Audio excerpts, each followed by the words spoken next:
question even my faith in Islam. Why do I have to pray? There was a moment that I did address to my parents that I felt like I was suicidal.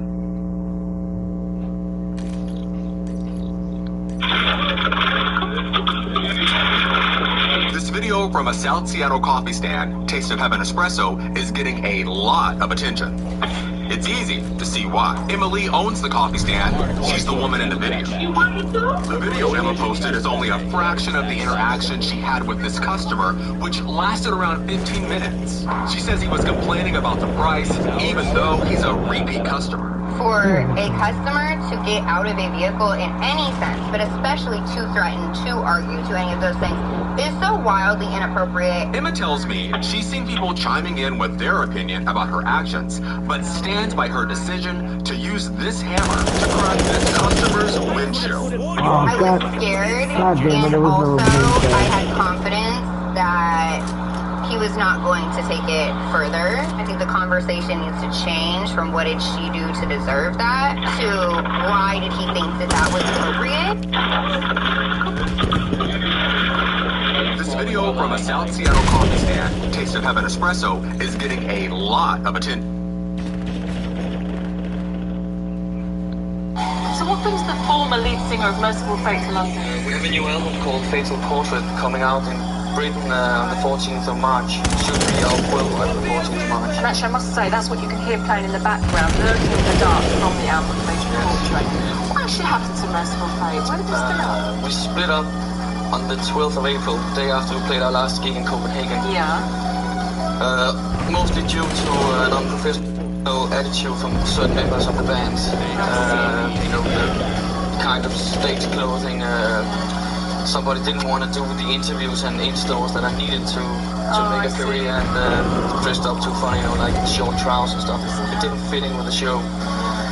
But most important was the musical side of the whole thing, because the former guitarist Hank Sherman, who used to write most of the songs, he came up with material which had nothing to do with Merciful Fate at all.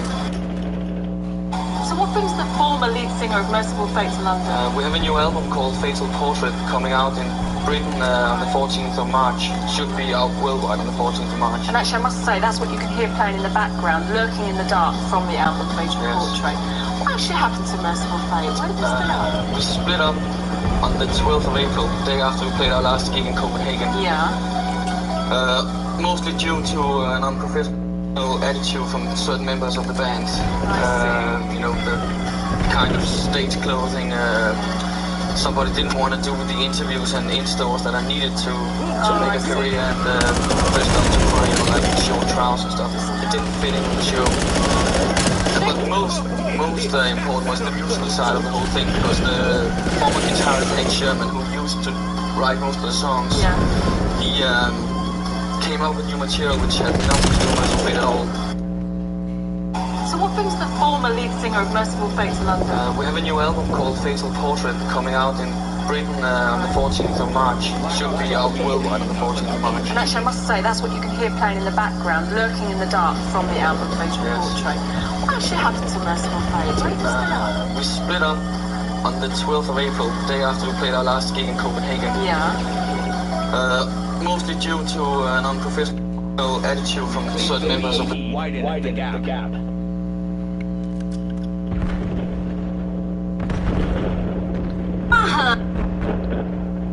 Husband says he wants Taco Bell for dinner. And don't forget the cinnamon twists. So I'm going to show you how I make it at home. Woohoo! Start with heating up the oil. Now just add the wheat twist. I don't think it's hot enough yet. Are you okay? Yeah, right in the eyeball. Camera? So quick. Sugar in a bowl. Oh my God, I did not think that much. Ground cinnamon. Swirl it up until it looks like that.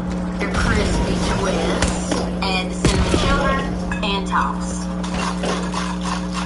And you got a cinnamon twist. Cheers. Cheers. Oh, yes! Perfect. another. Oh, yes! Perfect! Skewer release detected.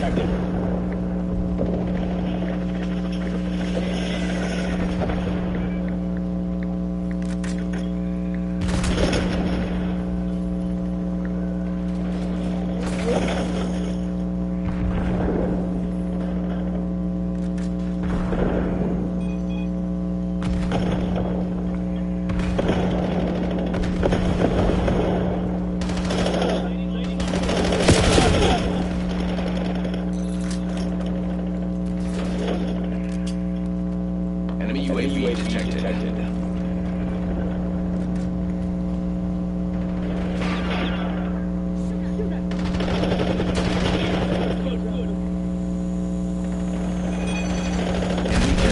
Detected overhead.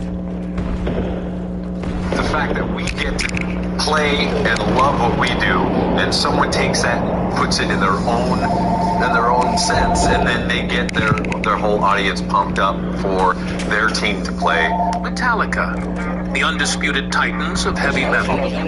For over 4 decades, they've shredded stages worldwide, sold over 125 million albums, and defined thrash metal for generations. But here's the kicker. There are some bands Metallica flat out refuse to tour with. Why? Creative clashes, personal grudges, or just bad vibes? Today, we're diving into the top 10 bands Metallica refused to tour with. And why? Stick around, because some of these stories are wild, and we've got juicy details you won't find anywhere else. Number 10, The Offspring coming in. At number 10, we have punk rock legends, The Offspring. Now, this one's a confirmed story, and it's a fascinating glimpse into Metallica's mindset during the 90s. According to a 2001 interview with The Offspring frontman Dexter Holland, Metallica turned down an opportunity to tour with them in the mid-1990s, around the time The Offspring's Smash album was blowing up. Why? Well, it comes down to musical direction. In the 90s, Metallica was riding high off the Black Album, moving toward a more mainstream hard rock sound. The Offspring, on the other hand, were leading the punk rock revival with hits like Come Out and Play. Metallica's drummer, Lars Ulrich, reportedly felt that The Offspring's high-energy, skate-punk vibe didn't mesh with Metallica's heavier, more serious image at the time. Plus, The Offspring's playful, sarcastic lyrics were a far cry from Metallica's introspective anthems like Nothing Else Matters. There's also a practical angle. Metallica was headlining massive stadiums in the 90s, while The Offspring were still playing smaller venues.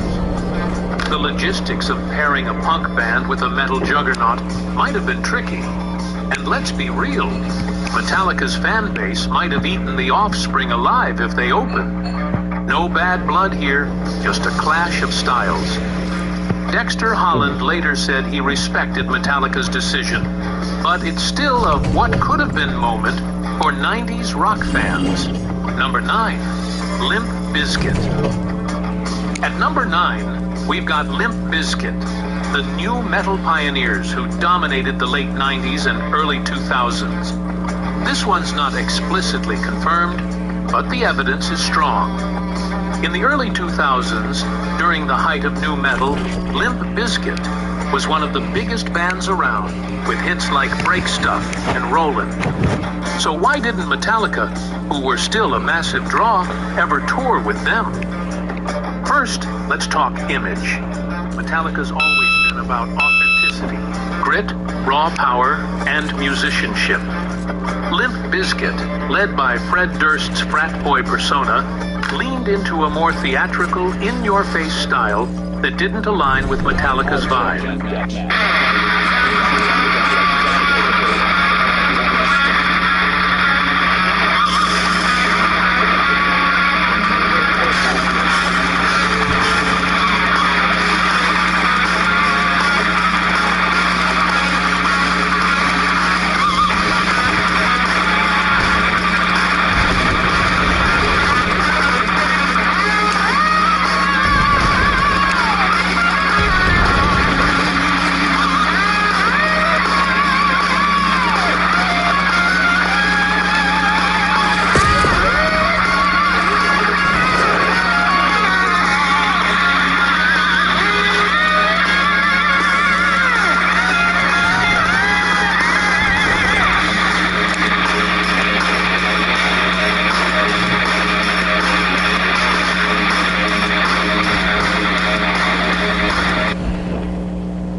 nature can be a divisive breed. Not everyone appreciates this sort of approach with pop music. Never mind the over-the-top sound of heavy metal.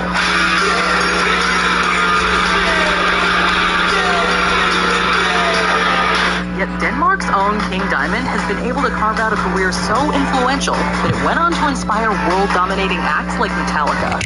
The King's voice immediately stands out right from the jump, thanks to his piercingly high falsetto wail.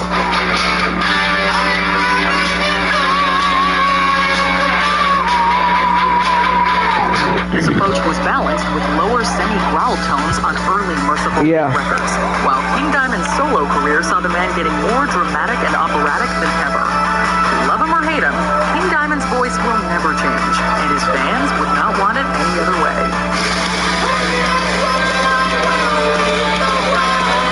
Falsetto vocalist... What?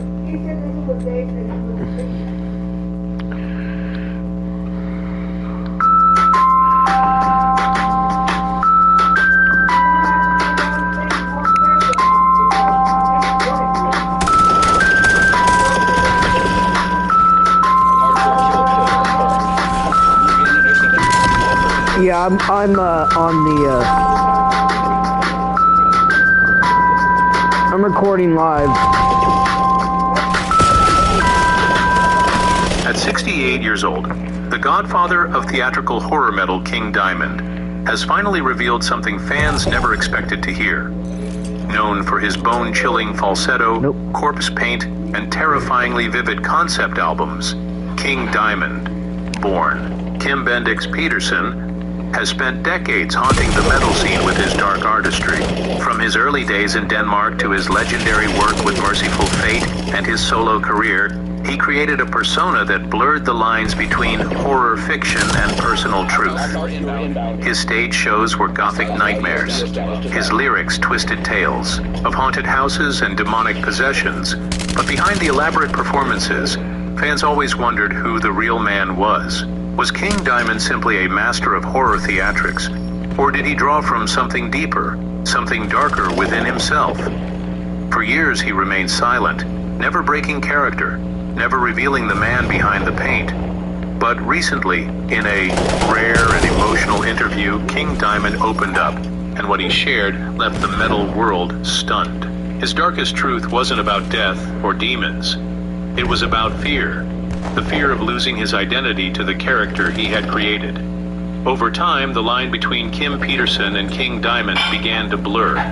The face paint, the rituals, the stage personas, they became a second skin. He admitted to sleepless nights, depression, and moments where he questioned whether the man he once was still existed. It all came to a head in 2010, when he suffered a near-fatal heart issue that required triple bypass surgery. That health scare forced him to face his mortality and reflect on everything he had buried beneath the mask. During his recovery, he began to rediscover the self he had lost, peeling back the layers of his persona and confronting the emotional weight of living inside a character for decades. What's perhaps most powerful is how self-aware he has become. He confessed that the demons he sang about weren't just for show, they were metaphors for his real-life doubt, fame, and personal pain. Every album, every chilling scream was his therapy. Fans thought they were listening to horror stories, but they were actually witnessing a man wrestle with his own darkness. And in a surprising twist, he revealed how fatherhood, later in life, brought a new kind of clarity. The same man who once carried skulls and summoned spirits on stage now talks about bedtime routines and emotional balance. He hasn't walked away from the theatrics or the music, but he has found peace between his iconic persona and the man beneath it. At 68, King Diamond's greatest revelation isn't supernatural, it's deeply human. The fear of losing himself, the struggle to reconnect with his identity, and the courage to finally speak his truth make him not just a metal legend, but a survivor. And somehow, facing that truth makes his story even more metal. The king still reigns. But now, we finally understand the man behind the crown. Okay, why should you get one of these? I mean, apart from having over 21,000 games, and 23 different consoles bearing in mind, with games like this, and games like this. On top of them having literally over 21,000 games and having literally 4 colours as well, you gotta think how much money this thing actually saves you as well. If it's got over 21,000 games to choose from, and you don't have to go and buy different consoles and buy different games for those consoles, the amount of money that these actually save you in the long run is phenomenal. If you guys want to get yours, they're currently half the price in the yellow basket right now, and peace.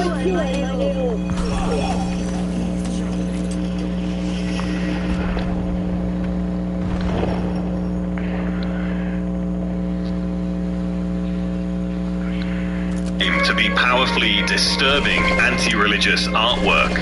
Singer King Diamond would even forge a friendship with the founder of the Church of Satan, Anton LaVey. But we don't feel that fear is necessary to base religion on. And over the years relied heavily on the teachings of the Satanic Bible, of which he considered to be a philosophy to live by. Their use of inverted crosses, skulls, devilish iconography, and the now infamous and morbidly named corpse paint made them one of the most feared. And use of inverted crosses, skulls, devilish iconography, and the now infamous and morbidly named corpse paint made them one of the most feared and recognizable music groups we've ever witnessed. This is Into the Coven, the Merciful Fate story. I give the devil benefit of law for my own safety's sake.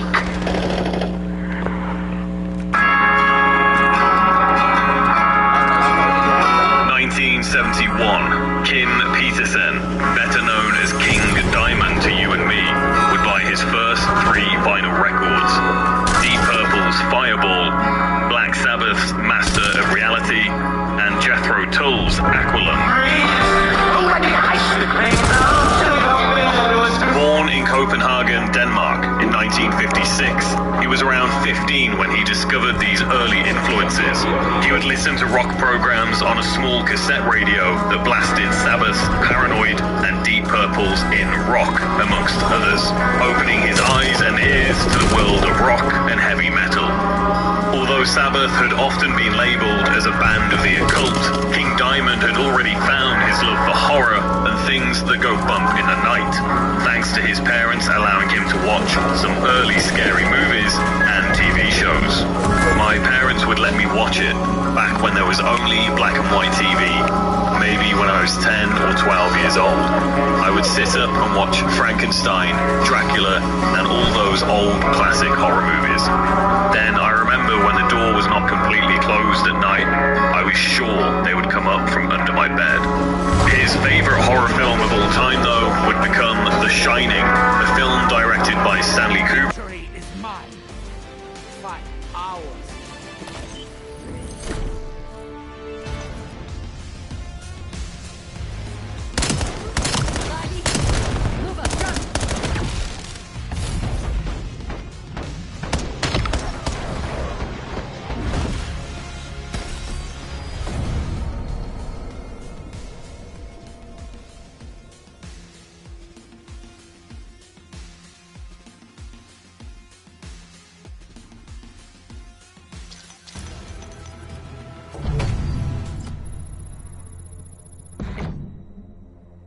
His father told him from the war. My dad was a freedom fighter in Denmark against the occupational forces, the SS and the Gestapo. He told me stories, but I sometimes wonder if I could have been there myself, because the nightmares are so vivid and clear, and it's always exactly the same.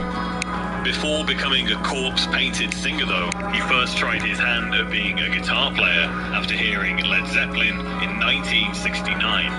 This is what gave him the idea of becoming a musician in the first place. Insulated hand warmers, don't wait until it's cold out to grab these. Get them now so that you're actually prepared for when it gets cold and you're stuck outside. These are cute, they're rechargeable. You can set the temperature on here as well. Enjoy your time outside without those freezing hands.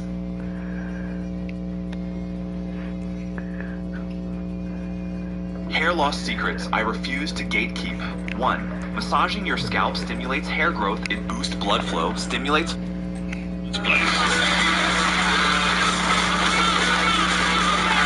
The urge wish to create sound myself came mainly from Jimmy Page's guitar.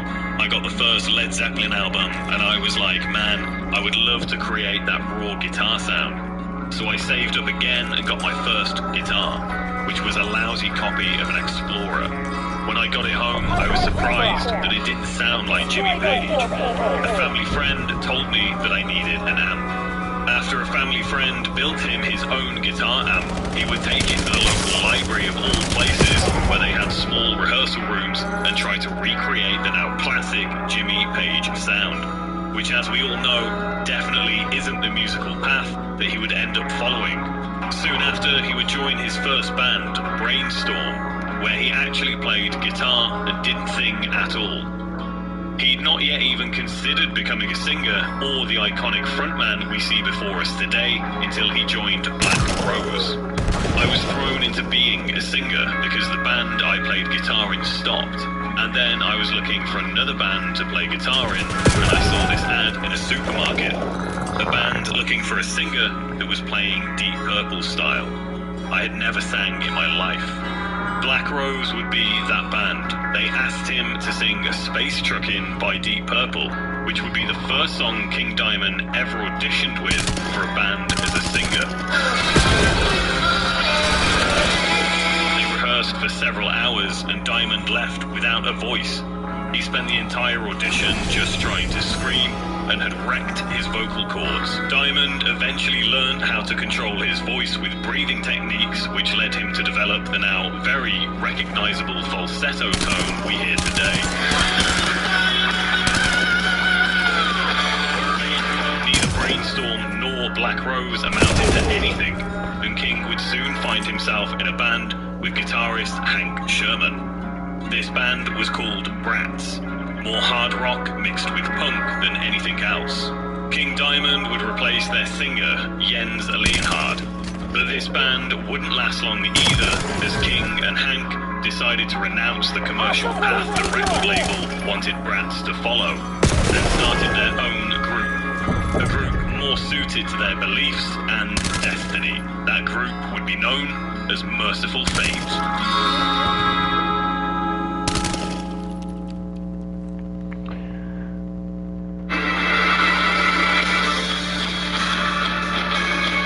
Merciful Fate would officially form in 1981. After a couple of lineup changes, the members would be King Diamond, Hank Sherman, Michael Denner, Timmy Hansen, and Kim Ruz.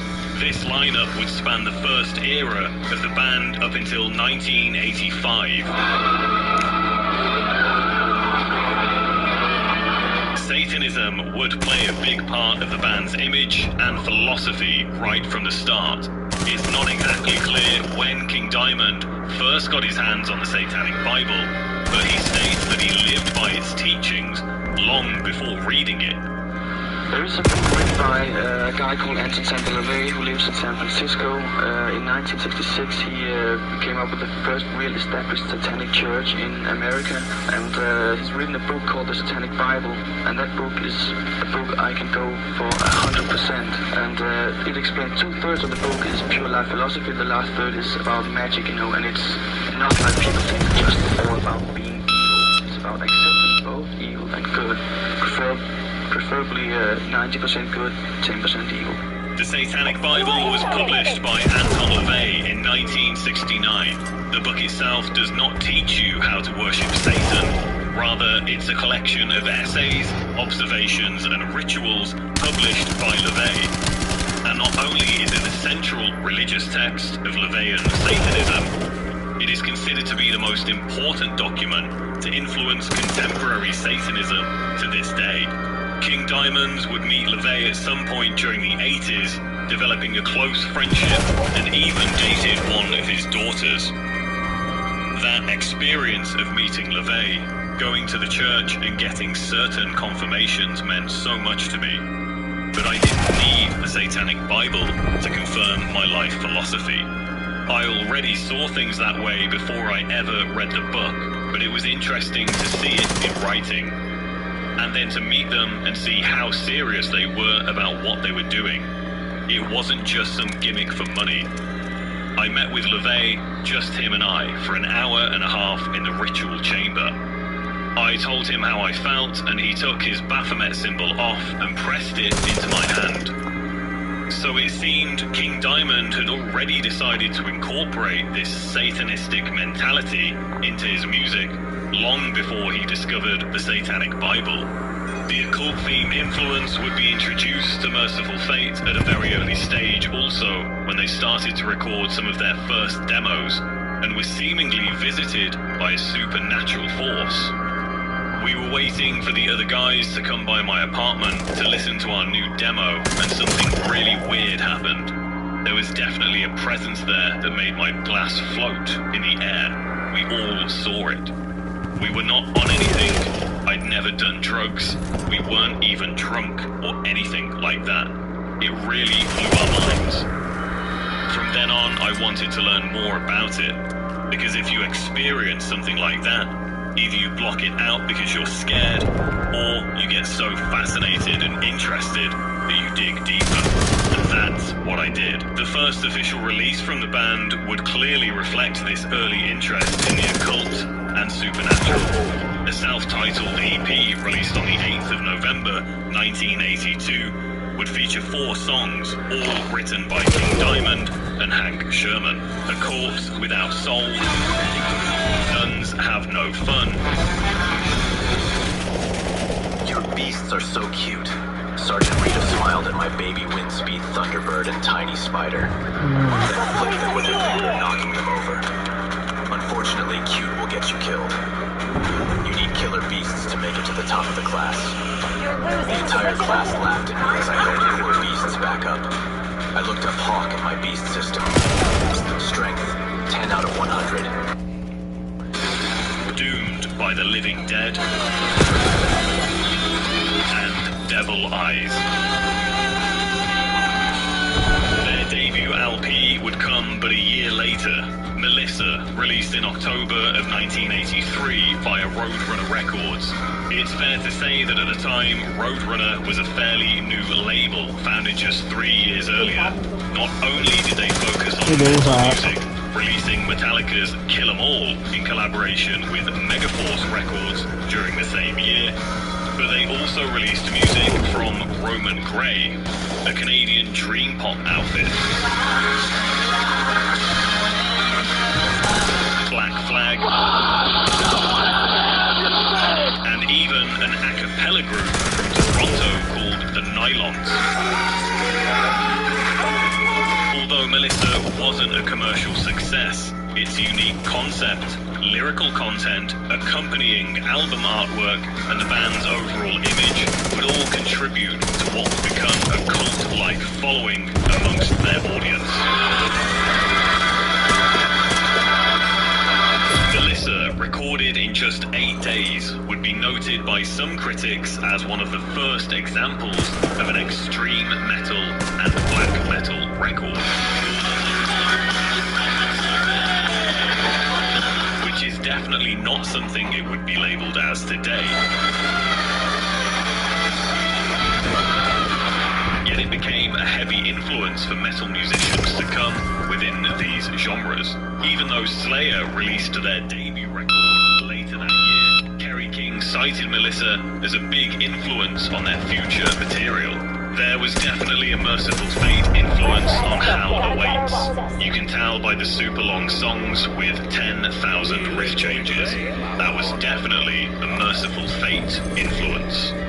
The album itself was allegedly named after a real human skull King Diamond used to carry on stage when they played live, named Melissa, who in the closing song on the record is portrayed as a witch that had most likely been burned at the stake. Melissa, you were mine. Melissa, you were the light. She was a witch. Why did they take you away? Melissa, you were the queen of the night. Melissa, you were my light. I swear revenge. I swear revenge on the priest. Oh, the priest must die. He must die in the name of hell. This type of storytelling would become common throughout Merciful Fate's lyrics, as King Diamond would often draw inspiration from his love for horror films and his knowledge of the occult, with some